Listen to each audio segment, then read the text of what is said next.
Hello mga sisi! Kumusta kayo? So ito nga pala ang araw ko ngayon. Today nga pala ay anniversary ng aming kasal. So we are 9 years in the making.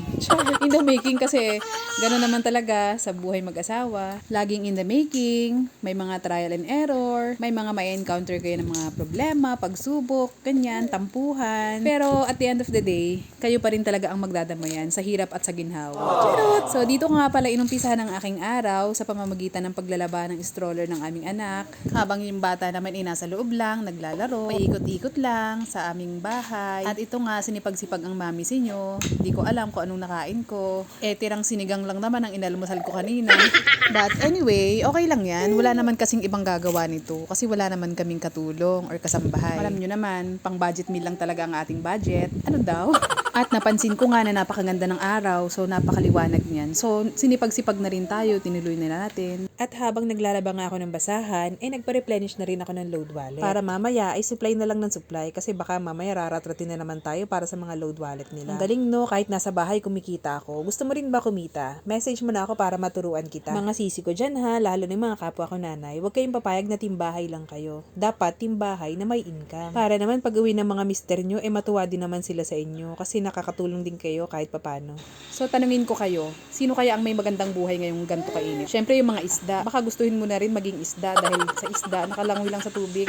Nakita nyo naman ang mami sinyo, talagang gigil na gigil sa basahan. Baka sa sobrang gigil ko magkuskus wala nang matira. Ang pagsampay ko niyan butas-butas na. At ginamitan pa nga ng paa.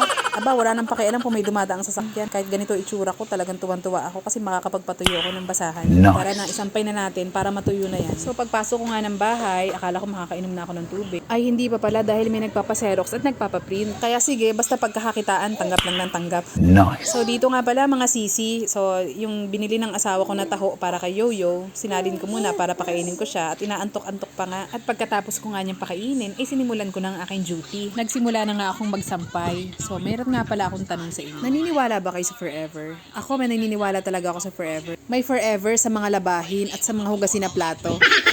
At dito nga pala ay nagpakulo ako ng aking tea, yung aking anunang tea dahil lagi akong umiinom niyan. Syempre sa atin lahat ng gawaing bahay kaya para iwas binat, lagi tayong uminom niyan, araw-araw akong umiinom niyan.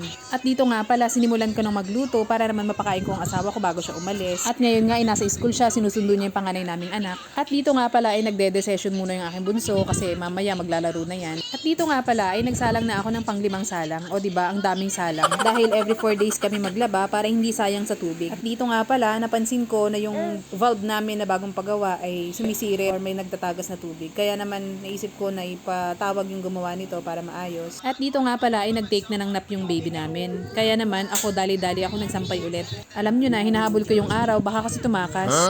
But kidding aside, syempre gusto natin yung tuyo sa araw para mabango, diba?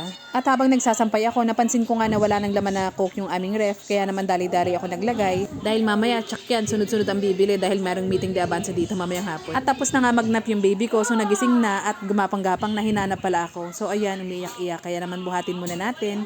So ito nga pala yung mga sinampay ko. Grabe no, maaraw talaga sa labas. So ngayon nga pala ay 4:30 PM na at dumating na nga ang daddy at may dalang M. So akalain mo yun, meron pala kaming kakainin sa araw ng anniversary namin at sinayaw-sayawan pa nga ako. Ano kayong ibig sabihin? Masaya lang siguro kasi maaga siya nakauwi. Kaya naman cheers tayo, kain tayo ng burger. O diba, ang lakas ng loob ko kumain ng burger pero yung damit ko nakataas pa. Crop top yun, kitang-kita ang bilbils. Ang sarap din sa feeling, yung pagod na pagod ka maghapon sa loob ng gawaing bahay. Tapos pag uwi ng asawa mo, dadalhan ka ng pasalubong. Kahit ano pa yan, masayang-masaya na tayo dyan, diba? Sa lahat nga pala ng mga nanay na maghapon gumagawa ng gawaing bahay, cheer up lang. Kaya natin to. So yung mga asawa yung nagtatrabaho yan sa labas to earn money, to provide for your family. Tayo namang mga nanay, ang role natin is to take good care of our children in any ways possible. Like pagluluto, pagpapaligo sa kanila, pagtuturo, paglalaba, and all other things na makakatulong para sa ating mga anak. May nabasa nga akong isang motherhood quotes that the most important work you will ever do for your home is within the 4 walls of your home. Kaya dapat i-enjoy lang natin. Although kasama na sa pagiging nanay yung pagiging bongangera, charot, tigre, dinosaur, ko ano-ano pa, di ba? But at the end of the day, nothing you will do for your children will ever be wasted. Para naman sa asawa ko, today, tomorrow, and always, and to many more. Cheers to us. Cheers to many more years to come. At sana, wag kang magsawa maghugas ng pinagkainan tuwing hapunan. I love you.